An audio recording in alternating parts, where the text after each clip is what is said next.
First-time homeowners, if you want to get max cooling from your mini-split air conditioner, you need to clean the filters every 2 weeks.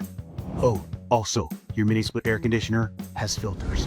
Don't look so guilty. Your parents probably didn't know this either. Then again, these are the same people that wouldn't let you have the front door open for 5 seconds without asking if you were trying to air condition the entire neighborhood. Not possible.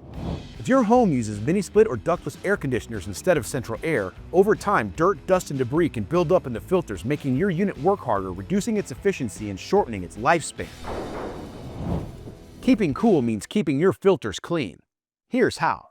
Turn off the unit, typically via the same remote control you use to adjust the temperature. Open the access panel on the unit. Gently slide the filter out.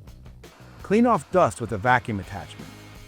Clean the filter with a gentle detergent and lukewarm water using a toothbrush. Rinse the filter thoroughly. Let it dry thoroughly.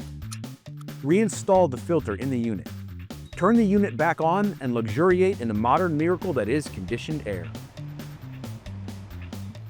And tell your parents, hey mom and dad, the average mini-split cools less than 600 square feet, so air conditioning the whole neighborhood would necessitate a unit with 23,760,000 BTUs of energy, which, let's face it, you're not going to find on the consumer market.